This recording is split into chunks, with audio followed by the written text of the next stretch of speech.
Noisy Pixel.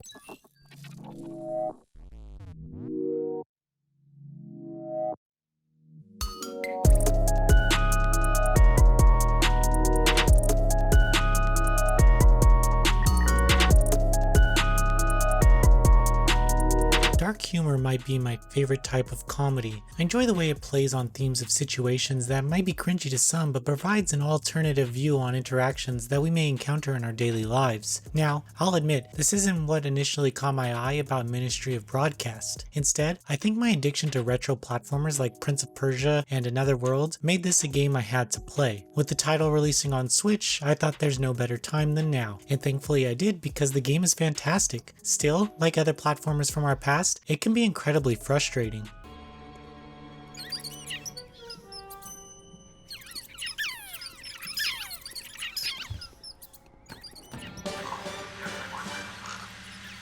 Ministry of Broadcast sets the stage for its cinematic narrative by introducing a red-haired protagonist who serves as a contestant on a new game show. Evidently, winning the show allows him to escape to the other side of a massive wall, which will lead him to the person that he loves. He is incredibly focused on this goal and won't let anything stand in his way, not even his roommate. However, he does it all in a way where he feels bad that he has to do it, but doesn't hesitate to step on a few heads to get where he needs to go. The entire story turns into a creepy Truman Show-like experience where everything he does is somehow planned out by the mysterious operators known as the regime. It's almost as if you think you are going against them, but you're actually just playing their little game, which raises tons of questions about what is actually real. This all leads to a rather exciting conclusion that isn't what you'd expect from video games nowadays, which I appreciated. The writing is incredibly witty and charming, and the characters will grow on you even though you barely talk to them. They each have these characteristics about them that they play into each time you run into them. One thing I didn't like is how clueless the protagonist was at times and how willing he was just to fall in line and follow orders. However, this makes the game feel more like you are watching a movie, as you never actually feel like you are the protagonist. Instead, you're just a passenger on his quest. The gameplay is cinematic platforming at its finest. The controls can be a bit finicky and turnaround is always slow, but this is just what the genre offers,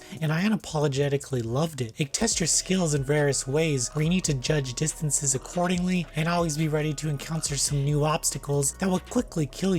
I didn't like the water levels because you can't swim, and that was just a little annoying. Luckily, most of the puzzles are approachable, and everything you encounter can be overcome with just a little bit of thought put behind your actions. That said, the game leaves little room for error. One misstep, and you're dead. This just makes the whole experience feel linear in the sense that there's little room to go through the adventure again unless you're looking for the character's shoes. There's another issue with the checkpoints, which is said to all be corrected in future updates. While it didn't affect me too many times, there were moments where I would get set back pretty far after a death. One thing that I didn't like was how the developers got too creative with the UI. They use words like rewind and end transmission in the menus, which doesn't explain exactly what they do. Well, rewind will start a completely new game, which I learned after playing for 3 hours, so don't make that mistake. Still, the camera overlay was a nice touch to double down on the idea that you are merely watching this man do these incredible things to stay alive. The pixel animation in Ministry of Broadcast is excellent. The environments are vast and charming to explore. Each day offers a new puzzle layout and theme, as well as the possibility of discovering secret areas. There's just very little to not like about the art direction here, as it really fits the dark humor theme and sold the state of the mysterious world. Even the supporting characters appeared unique. On Switch, I was able to pick up the game and play through a few puzzles throughout my day. The game can take about 10 hours to get through. However, there are not many reasons to play through it again unless you want to find all the secret areas. As I said, when you get through the game once, you'll be able to get through it again with little standing in your way.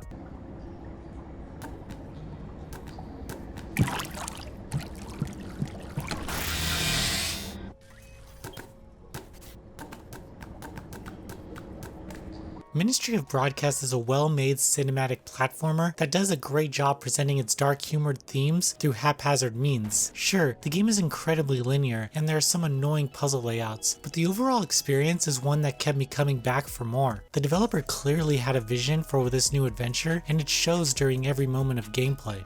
Noisy Pixel is giving Ministry of Broadcast on Nintendo Switch an 8 out of 10. Thank you for watching. Please read the full review at noisypixel.net. Noisy Pixel is run by a group of gamers who work hard to deliver news, reviews, previews, and more. Please subscribe to keep up with all our future content.